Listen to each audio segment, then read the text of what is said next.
Yo, what's up YouTube? Dirty Dan Gaming coming back with another Rise of Kingdoms video, and today we still have some commanders to finish for our KVK1 lineups.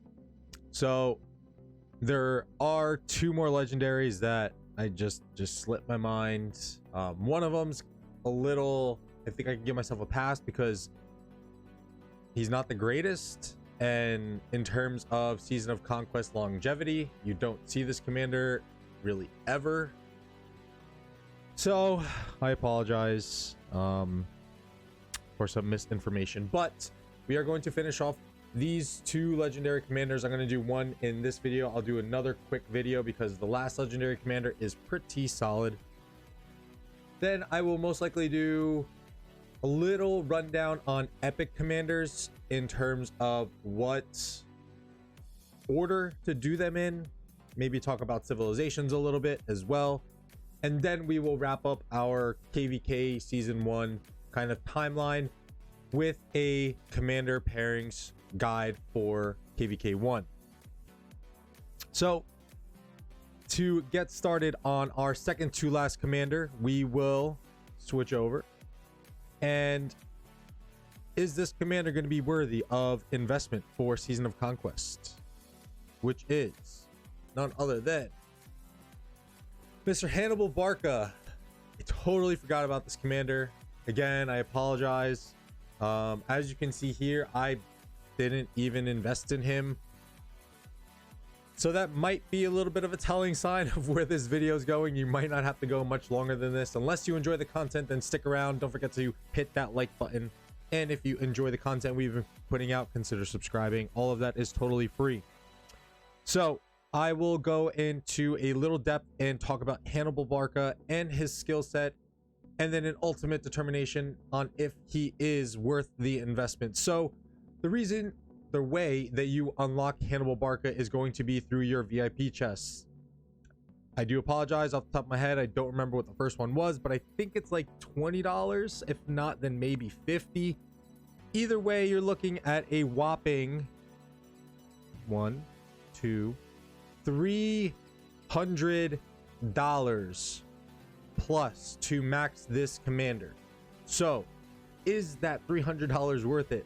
Let's find out as we jump into the skills. If I can find them again.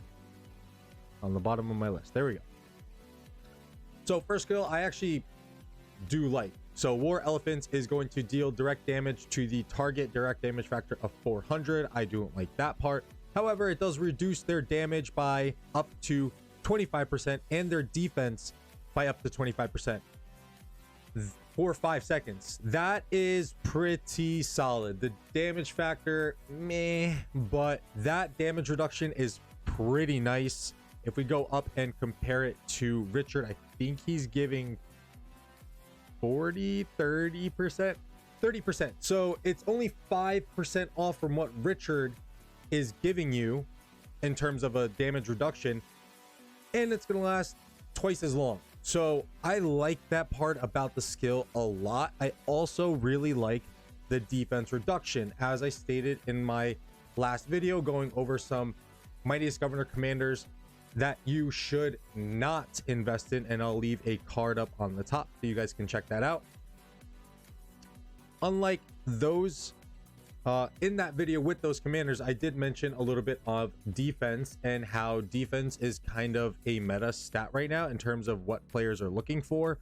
So a defense reduction is always nice. I mean, that's the same as the XY that I have, who I did state in the last video as well, and I couldn't think of a first generation commander that also has defense reduction, and it was Hannibal. And also hint, there is one more, and that commander for KVK1 is who we are going to cover in our next video to kind of wrap everything up.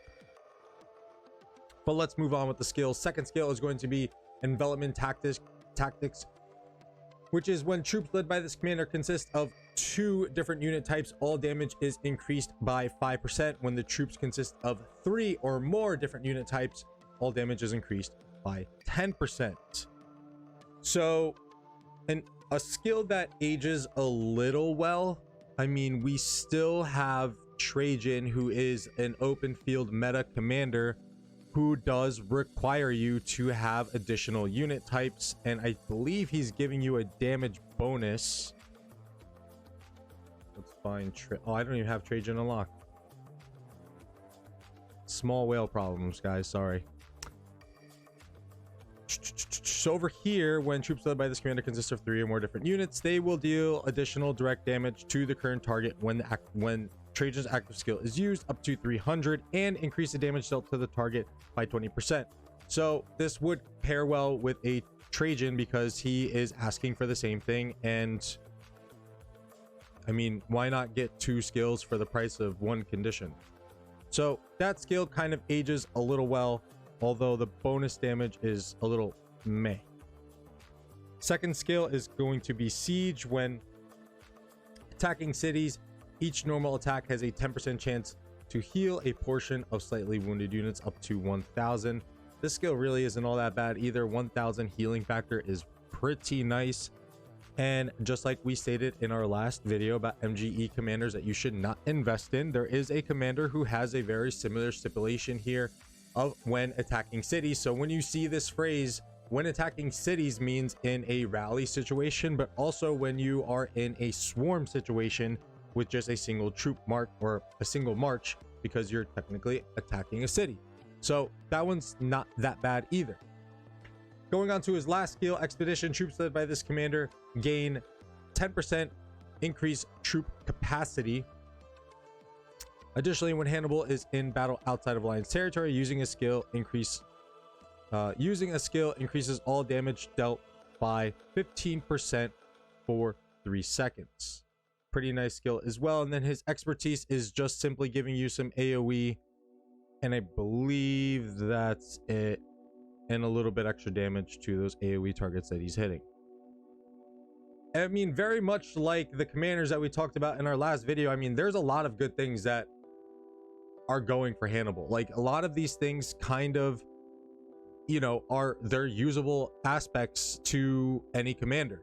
You're looking for, you have all the things that you typically want. You want a debuff, you want bonuses, and most importantly, you want damage bonuses.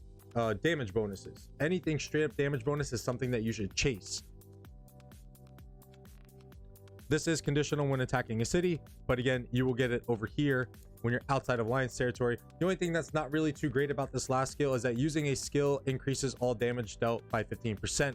So you ideally would want him as a lead commander, so that way the secondary commander is obtaining that all damage bonus.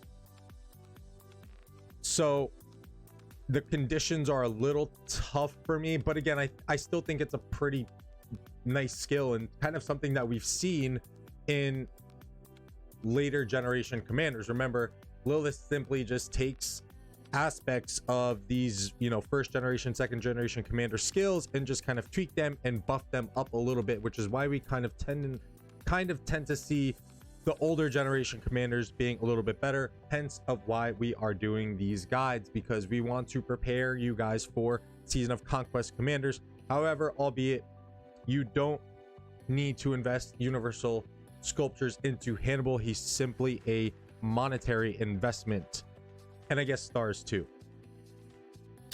So should you max for $300? I mean, if you're a heavy spender, go ahead. I mean, you're probably blowing, you know, a couple $1,000s on the game a month anyway. For a mid spender like me, who maybe is a couple $100s a month, it was a little steep for me in the beginning, especially since I had maxed Minamoto. Let's just go back and highlight Hannibal. And you do notice a fall off of this commander as you go into the later stages of the game. KVK 2, you'll see him a little bit. KVK 3 is where he really kind of starts to fade off. So if you're really just kind of looking for another pretty good commander to have in KVK 1, I would say sure. If you're a high spender, sure. It really is all about how much you're willing to invest money wise into the game. Personally, I mean, you don't see Hannibal running around the field in these later KVKs So I just don't think the investment is there, is worth it, let me say. I mean, again, he does have some good things going for him. He's really solid in Canyon. I get my butt kicked by him a decent amount, and it's, you know, partly because of that damage reduction, which is a nice big AoE, as well as the defense reduction. I can't see myself, you know, dropping $300+ on a commander. I mean, with that 300+, regardless if that first bundle was 20 or 50, I mean, you're only then, you know, $80 away from max buying a bundle. You know, especially the seasonal ones like we're about to get. We're going to be getting our summer seasonal event right at reset, which is in about 20 minutes. So is it worth it? I guess in a monetary standpoint, it really is totally up to you. Just, you are forewarned that you probably won't be using this commander later on in the game, especially if you are a high spender and you're getting all the good latest and greatest commanders anyway. So he just kind of ends up sitting on the bench, and it's kind of just like $300 sitting on the bench, being all sad and lonely. So those are my opinions. You guys, never gonna tell anyone how to spend their money, but for me personally, as you can see, I just didn't think that I really needed to. And I was around like a 36 million or 30 million power player in kvk1, and I racked up a decent amount of kills just with some pretty high you know, technology and just having an idea of what to do commander wise, which is why we are going to do an epic commander pairing, because you just don't have those options for legendary commanders in the early game. You're probably only going to have a few maxed, if any at all.